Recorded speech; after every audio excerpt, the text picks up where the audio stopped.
আজকে দুই একটি কথাবার্তা বলবো ইনশাল্লাহ পবিত্র কুরআনুল কারীম নিয়ে। দুনিয়াতে চলতে গেলে আমাদের সংবিধান লাগে কিনা? প্রত্যেকটি রাষ্ট্রের কি আছে? সংবিধান। ঠিক আমরা মুসলমান, আল্লাহ পাক আমাদেরকে সংবিধান দিয়েছেন, সেটা হচ্ছে কুরআন। কি বলেন? কুরআন। আল্লাহর হাবিব রাসূলুল্লাহ সাল্লাল্লাহু আলাইহি ওয়াসাল্লাম ইরশাদ করতেছেন, তারাকতু ফিকুম আমরাইন, আমি তোমাদের কাছে দুটি জিনিস রেখে যাচ্ছি। বলেন কয়টি জিনিস? দুটি জিনিস রেখে যাচ্ছি। লাং তাদিল্লু মা তামাসসাকতুম বিহিমা, ততক্ষণ পর্যন্ত তোমরা গুমরা হবে না, পথভ্রষ্ট হবে না, যতক্ষণ পর্যন্ত এই দুটি জিনিসকে তোমরা আঁকড়ে ধরবে। সেটা কি? কিতাবুল্লাহি ওয়া সুন্নাত রাসূলিহি, যে আল্লাহ পাকের কিতাব এবং আল্লাহ পাকের রাসূলের সুন্নাত, এগুলো হচ্ছে আমাদের সংবিধান। কোরআনের ব্যাখ্যায় হচ্ছে হাদিস। হাদিস কিন্তু অন্য কিছু না, হাদিসটাও আল্লাহ পাকের কালাম, আল্লাহ পাকের কথা, সেটা হচ্ছে রাসূলের ভাষায়। আল্লাহর হাবিব উনি ওনার মন থেকে কিছুই বলেন নাই, কখনো একটা কথাও বলেননি। যা কিছু বলেছেন সব আল্লাহ পাকের হুকুমে বলেছেন। হাজিরিন, এই জন্য কোরআন আল্লাহ পাক আমাদেরকে দিয়েছেন, আমরা এই কোরআনকে মানব। প্রথমত আমাদের কাজ হচ্ছে কোরআনকে শিখা, কোরআনকে আমরা শিখব, তেলাওয়াত শিখব। তারপর যদি সম্ভব হয় সমস্ত কোরআন এ টু জেড আমরা মুখস্থ করবো, ইনশাল্লাহ হেফজ করব। যদি সমস্তটা আমাদের মুখস্থ করার সুযোগ না থাকে, সম্ভব না হয়, যতটুকু আমাদের নামাজে দরকার তেলাওয়াত করার জন্য, ততটুকু আমরা মুখস্থ করব। ধরেন 5-7টা সূরা আমরা একদম সুন্দর করে শিখলাম। নামাজে যা লাগে, সূরা ফাতিহা আর 4-5টা সূরা, আত্তাহিয়াতু, দুরূদ শরীফ এবং যে মাসলাগুলো লাগে আমাদের, এগুলো আমরা শিখব। এটা একান্তই ফরজ, নামাজ যেরকম ফরজ এটা শিখা ফরজ। হাজিরিন, এই কোরআন এমন এক কিতাব, হাদিসে পাকে আসছে যে এই কোরআন কিয়ামতের দিন বান্দাকে বলবে যে তুমি কি, কোরআন সুন্দর আকৃতি ধারণ করবে, অত্যন্ত নেক্সট স্রোত ধারণ করে আসবে, এসে বান্দাকে বলবে তুমি কি আমাকে চেনো? প্রশ্ন করবে, তুমি আমাকে চেনো? বান্দা একটু এতস্তুত বোধ করবে, তোমাকে আমি চিনতে পারছি না, তুমি কে? তখন সরাসরি বলবে না, কিছু বৈশিষ্ট্য বলবে।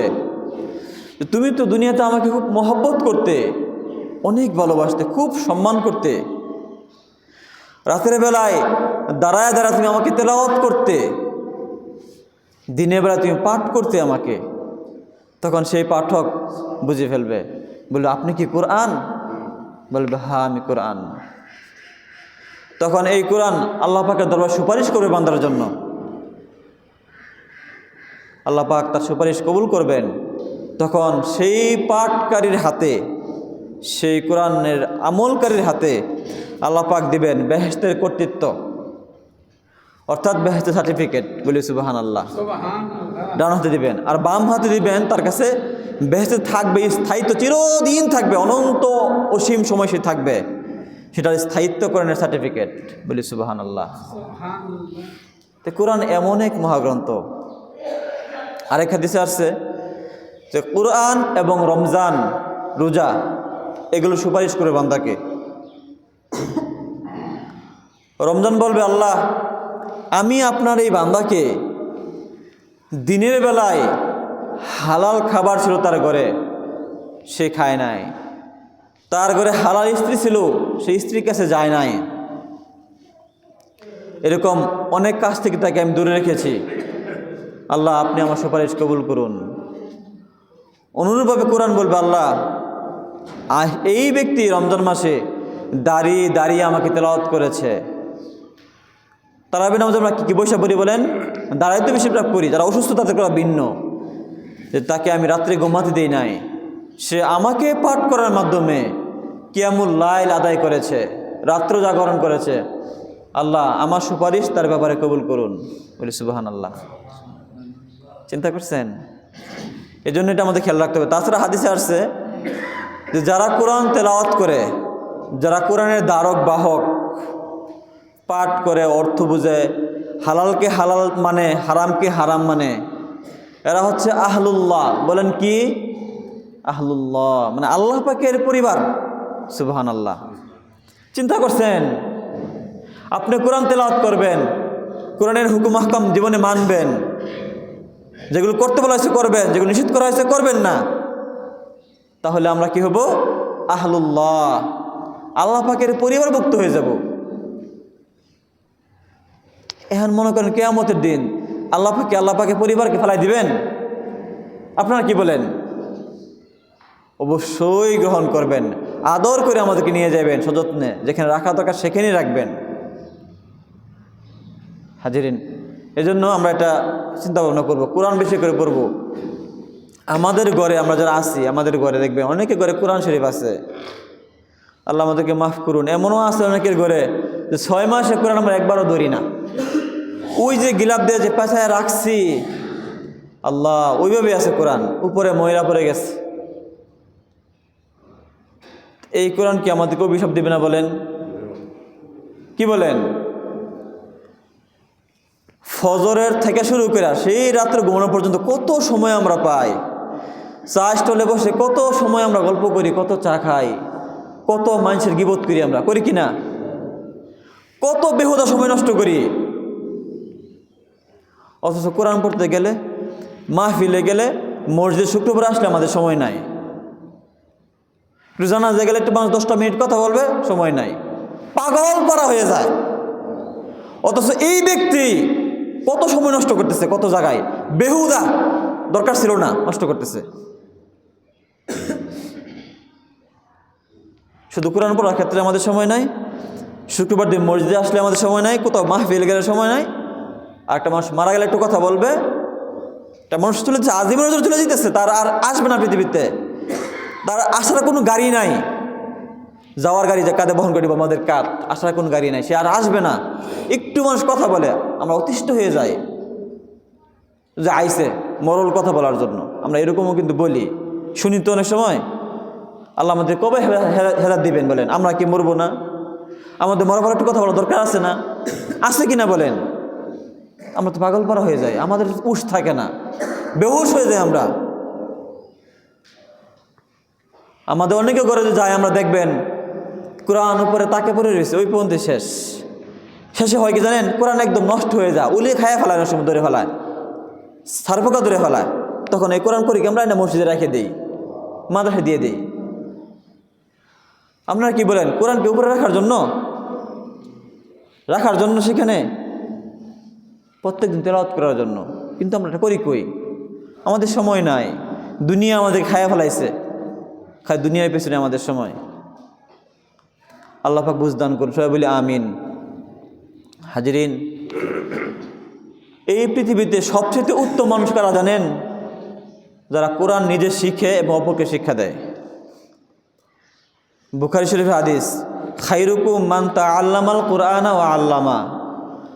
তোমাদের মাঝে ওই ব্যক্তি উত্তম যে নিজে কোরআন শিক্ষা করলো এবং অপরকে শিক্ষা দিল। এখন মনে করেন হয়তো আমাদের অনেকের সময় থাকে না অপরকে আমরা শিক্ষা দেব, সেই ফুরসত আমাদের থাকে না, কি নিজে তো পড়তে হবে না বলেন? মোটে দিয়ে খেয়াল রাখবো হাজিরিন, উপায় নাই। কিন্তু কোরআন কি আমার সুপারিশকারী, এমন সুপারিশ করবে, যুদ্ধ করবে, যুদ্ধ শুরু করবে ফেরেশতাদের সাথে, এই খবরদার ঢুকতে পারবো না ফেরেশতা এখান থেকে, এরকম করবে। যখন এই যে মনে করেন যে আমরা ওদিকে কাছে যাবো না, বিভিন্ন সূরার যে ফজিলত আছে, সূরার ফজিলত যখন আমরা বলবো, ইনশাআল্লাহ শুনবো এগুলো আমরা, যে কোরআন কীরকম করবে। যারা করবে তর্ক করবে, যে ব্যক্তি কোরআন পাঠ করবে তার পক্ষ হইয়া কোরআনে উত্তর দিবে, আল্লাহ পাক ভাষা দিয়ে দেবেন, কোরআনের ভাষা দিয়ে কথা বলবেন কোরআনে, বলি সুবহানাল্লাহ। আমার কিছু বলতে হবে না, যে কোরআনের পাঠক তার কিছু বলতে হবে না, কোরআন নিজেই সব উত্তর দিয়ে দিবে। কোরআন এমন এক বস্তু, কিন্তু আজকে এই কোরআন আমাদের কাছে অবহেলিত। আমাদের ঘরে কোরআন অত্যন্ত অসহায় অবস্থায় পড়ে আছে। যে দুনিয়াতে কোরআন কথা বলতে পারতো, দেখতে আমাদের কি বলতো, কিন্তু তো কথা আল্লাহ পাক এই সুযোগ দেন নাই কথাবার্তা বলার। এটা পরীক্ষার জায়গা, তাই দেন নাই। আমাদের পরীক্ষা পাশ করতে হবে। হাজিরিন হাদিসে আসছে, বুখারী মুসলিমে হাদিস, যে আল মাহিরু বিল কোরআনি মা'আস সাফারাতিল কিরামিল বাররা, যেই ব্যক্তি কোরআনে কারিমে দক্ষ পাঠক, যিনি কোরআন বুঝেন, হৃদয়ঙ্গম করেন, সেই ব্যক্তি কিয়ামতের দিন থাকবেন লিপিকার ফেরেশতাদের সাথে। যে ফেরেশতারা লেখে, সেই লেখক ফেরেশতারা যেখানে থাকেন তারা থাকবেন সেখানে। বলি সুবহানাল্লাহ। চিন্তা করছেন কত বড় ফজিলত। আমরা আমাদের সন্তানদেরকে কোরআন শিক্ষা দেবো ইনশাল্লাহ, পারবো না? হয়তো আমাদের অনেকে বয়স হয়ে গেছে, আমরা শিখতে পারি না কোনো কারণে, কিন্তু আমরা আমাদের সন্তানদেরকে শিক্ষা দেবো ইনশাল্লাহ। হাজিরিন, হাদিসে অনেক ফজিলত আছে কোরআনের।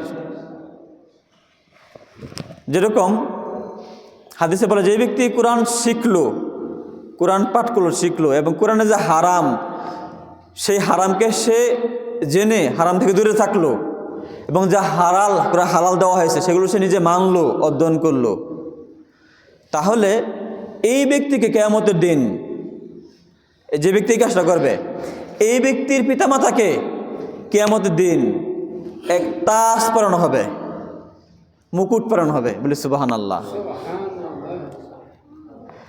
যেই মুকুটের আলো থাকবে, কিরণ থাকবে দুনিয়ার সূর্যের চাইতে বেশি গুণে প্রখর। সুবহানাল্লাহ। চিন্তা করছেন যে ব্যক্তি কোরআন মানলো, তার বুঝেন অবস্থাটা কেমন হবে? তার তো আরো বেশি হবে। হাজিরিন, আমরা আমাদের সন্তানদেরকে আলেম বানাবো ইনশাল্লাহ, পারবো না ইনশাল্লাহ? আজকে আমাদের সন্তানদেরকে আমরা দিনই জ্ঞান দেই না, যার কারণে সন্তানরা আমাদের কথা শুনে না, আমাদের উপর চড়াও হয়।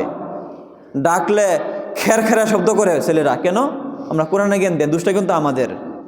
আপনি কোরআনে জ্ঞান ভিতরে ঢুকাই দেন, ইসলামের প্রাথমিক জ্ঞান দেন, পরে আপনি যেখানে তো সেখানে দেন, কোনো সমস্যা নাই।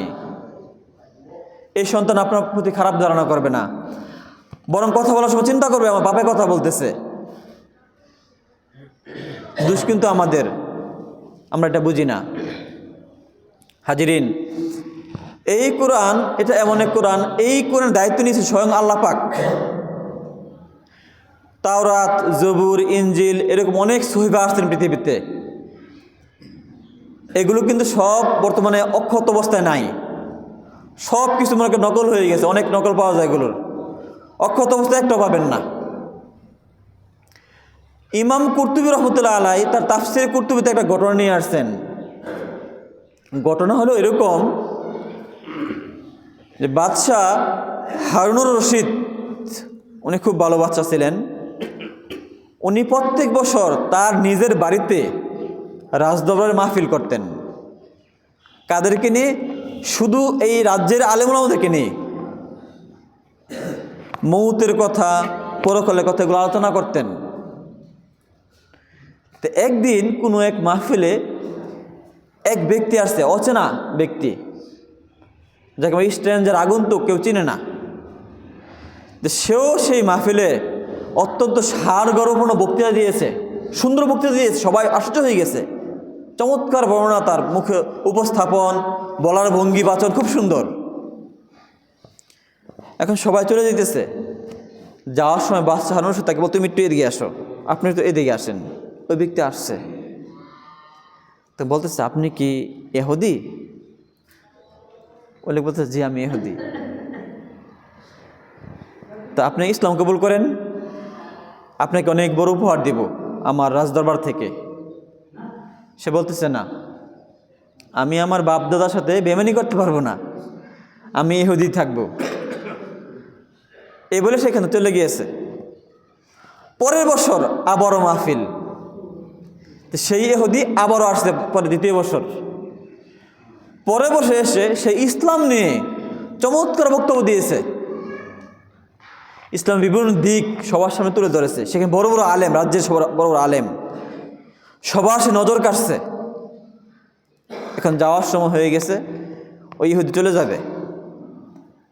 তখন বাদশা হারুন রশিদ খবর পাঠাচ্ছে একজনের মাধ্যমে, তাকে একটু বলেন আমার কাছে আসার জন্য। তখন ইহুদি তার কাছে গেল, যে বলতেছে আপনি কি মুসলমান হয়ে গিয়েছেন? বলে জি। তো গত বছর আপনাকে বললাম যে মুসলমান হয়ে যান, আপনাকে অনেক বড় পুরস্কার দেবো, আপনি তো হন নাই, এটা কারণটা কি জানতে পারি? তখন এই ইহুদি বলতেছে, দেখেন আমি যদিও ইহুদি, কিন্তু আমি হচ্ছি এই হস্তলিপিকারক। আমি আমার ব্যবসা, আমার কাজটাই হলো, আমার পেশা হলো আমি হাতের মাধ্যমে বিভিন্ন গ্রন্থ লিখে বিক্রি করি। যে আপনি এখানে বললেন যে মুসলমান হওয়ার জন্য, আমার মনে একটু ধাক্কা খাইলো। আমি চিন্তায় পড়ে গেলাম যে ইসলাম ধর্ম সত্য কিনা আমি একটু গবেষণা করে দেখব। তা আমি প্রত্যেক ধর্মের 3টা করে কপি নিজে লিখছি এবং আমার মন গড়া কিছু মতামত ঢুকাইছি, তাওরাত, জবুর এবং কোরআন। তাওরাত নিয়ে গেলাম তার ইহুদিদের কাছে, ওরাকে হাসতে হাসতে আমার কাছে কিনে নিয়ে গেল সব। পরে জবুর নিয়ে গেলাম, ইঞ্জিন নিয়ে গেলাম খ্রিস্টানদের কাছে, তারাও কিনে নিয়ে গেল। পরে আমি 3টা কোরআন লিখলাম, সেগুলোতে আমি নকল ঢুকাই দিস। যখন কোরআন নিয়ে গেলাম মুসলমানের কাছে, আল্লাহর কসম একটা মুসলমান আমার কোরআন কিনে নাই। তারা খুলে দেখতেছে, এভাবে দেখে যে ভিতরে ভুল, কিনে নাই। তা আমি নিশ্চিত হয়ে গেলাম যে এটা একটা সত্য ধর্ম। সুবহানাল্লাহ। এই ঘটনা আমাকে সে বলতেছে ইহুদি, যে এই ঘটনায় আমি বুঝতে পারলাম যে ইসলাম সত্য ধর্ম। কারণ একটা আয়াত আছে এখানে, যে ইন্না নাহনু নাযযালনা যিকরা ওয়া ইন্না লাহু লাহাফিজুন, যে কোরআনকে আমি পাঠিয়েছি এবং আমি এটাকে হেফাজত করব। তো প্রমাণ পেয়ে গেলাম আমি। তা আমি আর কোন দেরি না করে তাৎক্ষণিক মুসলমান হয়ে গেলাম। বলি সুবহানাল্লাহ। চিন্তা করছেন, কোরআন এমন এক গ্রন্থ, আল্লাহ রাসূল কবে দিয়ে গেছেন? আজকে দিয়ে গেছেন, প্রায় 1500 বছর। এই এতদিনের মাঝে আজও পর্যন্ত একটা অক্ষরের পরিবর্তন হয় নাই। বলি সুবহানাল্লাহ। একটা জবরের জায়গায় জেরো হয় নাই। বলি সুবহানাল্লাহ। এই যে পৃথিবীতে প্রত্যেকটা সেকেন্ডে, আমরা তো এখন আসি মনে করেন এখন বাজ ধরেন 1:17 বাজে, কিন্তু প্রত্যেকটা সেকেন্ডে পৃথিবীতে কোরআন তেলাওয়াত হচ্ছে, প্রত্যেকটা সেকেন্ডে পৃথিবীর কোথাও না কোথাও। এখন কিন্তু কোনো জায়গায় সন্ধ্যা, কোনো জায়গায় এশা শক্ত, কোনো জায়গায় কিন্তু রাত, কোনো জায়গায় সকাল হচ্ছে না বলেন? ঘুরতে সকাল হচ্ছে। প্রত্যেকটা সেকেন্ড কোরআন তেলাওয়াত হচ্ছে। এই যে হেফজখানা, বাংলাদেশে হাজার হাজার হেফজখানা, কি বলেন? হাজার হাজার হেফজখানা, হাজার হাজার মানুষের কোরআন শরীফ আছে, কিন্তু বক্ষের ভিতরে আছে, অন্তরের ভিতরে কোরআন শরীফ আছে। শুধু বাংলাদেশ না, হাজার হাজার এরকম পৃথিবীতে আছে, লাখ লাখ কোরআন।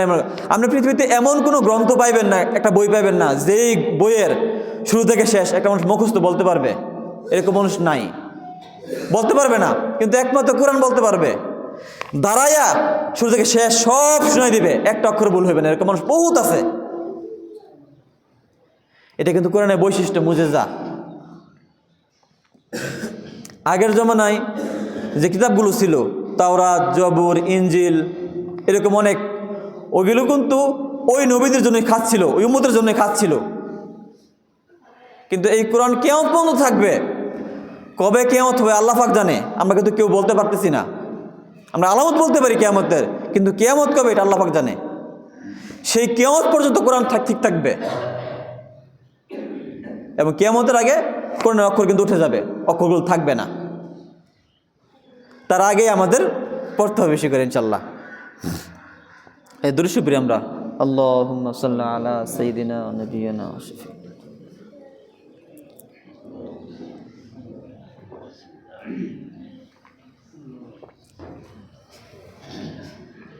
হাজিরিন, বলতেছিলাম যে কোরআন হচ্ছে সুপারিশকারী, আল্লাহ পাক কোরআনের সুপারিশ কবুল করবেন। কোরআন হচ্ছে অভিযোগকারী, এটা কিন্তু হাদিসের ভাষ্য। কোরআন অভিযোগ করবেন এবং কোরআনের অভিযোগ সত্য বলে আল্লাহ পাক গ্রহণ করবেন। আল্লাহ পাক যে কিয়ামতের দিন বলে যে আল্লাহ অমুকের ঘরে কোরআন ছিল, সে পড়া শিখছিল কিন্তু পরে আমাকে পড়ে নাই, আমাকে রেখে দিয়েছে উপরে তাকের মাঝে। আমি এরকম ওইখানেই ছিলাম, যুগের পর যুগ, দিনের পর দিন, ঘন্টার পর ঘন্টা, মাসের পর মাস সেখানে ছিলাম, আমাকে ধরে নাই, স্পর্শ করে নাই। এবং যাও মুখস্থ করছিল সেটাও বান্দা বলে গিয়েছিল। যদি আল্লাহ আমাদেরকে বলেন আমাদের কোনো পথ থাকবে মাপ পাওয়ার? কোনো পথ থাকবে না। এই জন্য আমরা প্রত্যেক দিন চেষ্টা করব কোরআন তেলাওয়াত করার জন্য। আর আমাদের ছেলে মেয়েদেরকে আমরা কোরআন শিক্ষা দেব, তাদেরকে মাদ্রাসায় পাঠাবো। ইসলামে আপনি যদি ডাক্তার বানাবেন সমস্যা নাই, ইঞ্জিনিয়ার বানাবেন কোনো সমস্যা নাই, কিন্তু ইসলামের মৌলিক জ্ঞান দেওয়ার পরে আপনি পরে সেখানে নেন, যেখানে তো সেখানে নেন, পরে আর সে পথভ্রষ্ট হবে না, সে লাঞ্ছিত হবে না। আল্লাহ পাক আমাদের সবাইকে তৌফিক দান করুন, সবাই বলি আমিন। আমরা যা কিছু বললাম আমাদের সবাইকে আমল করার তৌফিক দান করুন, আমিন। আসসালামু আলাইকুম ওয়া রাহমাতুল্লাহ। আমরা সকলে দাঁড়িয়ে যাই, দাঁড়িয়ে সারাকাত